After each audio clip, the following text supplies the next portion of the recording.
गौतम बुद्ध को नमन करती हूँ। बोधिसत्व बाबा साहब डॉक्टर भीमराव अंबेडकर को शत नमन करती हूँ। हमारे बहुजन समाज में जन्मे सभी संतों, गुरुओं, महापुरुषों को नमन करती हूँ।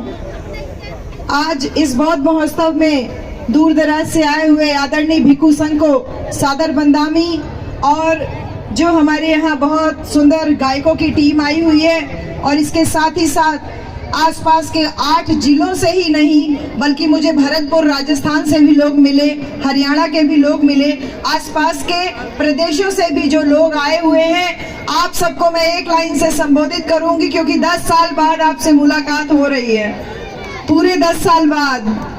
तो एक लाइन से संबोधित करूंगी कि गुड मॉर्निंग बोलते हैं तो सुबह की पहचान होती है, गुड मॉर्निंग बोलते हैं तो सुबह की पहचान होती है, गुड इवनिंग बोलते हैं तो शाम की पहचान होती है, वालेकुम अस्सलाम बोलते हैं तो अल्लाह की पहचान होती है। कुछ लोग राम राम भी कहते हैं तो शायद उनके भगवान की पहचान होती है, पर हम कहते हैं कि जय भीम बोलने से इंसान को इंसान की पहचान होती है। सबको जय भीम, जय भीम, जय भीम। नारा इसलिए लगवा रही हूँ क्योंकि बाबा साहब के नाम का डर बहुत हो रखा है लोगों में, बहुत जबरदस्त डर हो रखा है। और कोई छोटे मोटे लोगों को डर नहीं है, संसद में बैठे हुए लोगों को डर हो रखा है।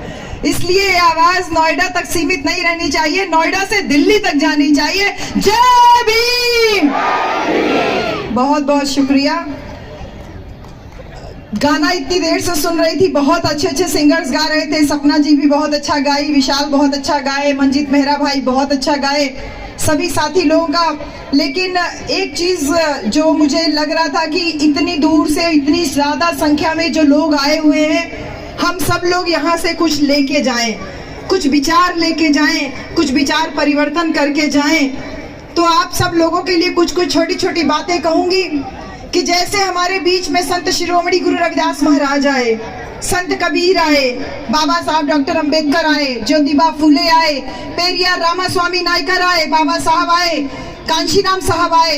इन तमाम महापुरुषों की जयंतियां हम लोग हर साल मनाते हैं, इनको श्रद्धांजलि अर्पित करते हैं। लेकिन क्यों करते हैं, क्यों करते हैं हम इनको श्रद्धांजलि अर्पित, क्यों हम इनको बार बार नमन करते हैं?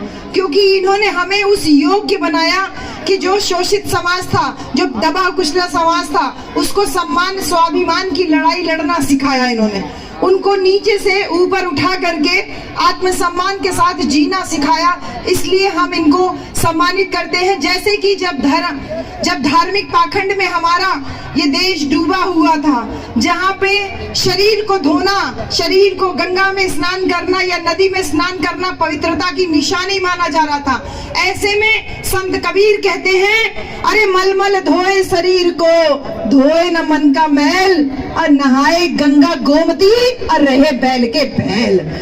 ये संत कबीर दास जी कह रहे हैं। जब देश पाखंड में डूबा हुआ था, ऐसे में जिसने कभी औपचारिक शिक्षा नहीं ग्रहण की, कभी स्कूल नहीं गए, उन्होंने कहा कि अरे शरीर को धोने से क्या होगा, ये मन तो तेरा मैला ही है, तो चाहे कहीं भी नहा ले, तेरा मन गंदा है तो तू हमेशा गंदा ही रहेगा, तो कभी उच्च नहीं हो सकता। इसी प्रकार संत शिरोमणि गुरु रविदास महाराज अपनी बातों से, तमाम बातें जो हम लोगों के बीच में बातें कही, उसमें सबसे बड़ा प्रहार जाति व्यवस्था के ऊपर किया। जब कहा कि जात जात में जात है, जू केलन को पात, और रविदास मानुष जुड़ न सके जब तक जात में जात। और चर्म मांस और रक्त का तन का बना आकार, अरे नजर पसारे देख लो सारा जगत चमार। जब वो कह रहे हैं ये बात कि अरे चमड़ा मांस और रक्त का शरीर बना हुआ है, तो नजर पसार के देखो हर एक व्यक्ति तो चर्म मांस और रक्त से बना है, हर एक व्यक्ति तो चमार है, तो फिर क्यों अपने आप को कोई श्रेष्ठ मान रहा है, कोई नीचा मान रहा है? तो संत शिरोमणि गुरु रविदास महाराज एक विचार दे के जाते हैं, जो धार्मिक पाखंड में देश डूबा हुआ था, उनको उससे निकालने के लिए और जाति पाति के भेदभाव को खत्म करने के लिए उन लोगों ने हम लोगों के अंदर आत्मविश्वास जगाया कि ऊंच नीच, कहते हैं रविदास जन्म के कारणे होत न को नीच। अरे रविदास ये जाति पाति का रोक करता है मनुष्य को नीच। ये रविदास जन्म के कारण कोई उच्च नीच नहीं होता, ये तो नीच करती है ओछे कर्म की कीच। जो तुम्हारे गंदे कर्म है, बुरे कर्म है, इससे तुम नीचे बनते हो।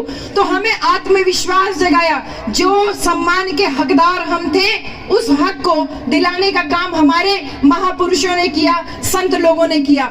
जब सामाजिक सम्मान की बात आई तो पेरियार रामास्वामी नायकर, महात्मा ज्योतिबा फूले ने आंदोलन किया। उन्होंने कहा कि हम तुम्हारी बनाई हुई जाति व्यवस्था को नहीं मानते, हम ठोकर मारते हैं। हमने सत्य शोधक समाज बनाया, हमने आत्मसम्मान का मूवमेंट चलाया। पेरियार रामास्वामी नायकर ने आपको हमको सम्मान दिलाने के लिए इस व्यवस्था के खिलाफ मोर्चा लिया। उसके बाद आते हैं बाबा साहब डॉक्टर भीमराव अंबेडकर।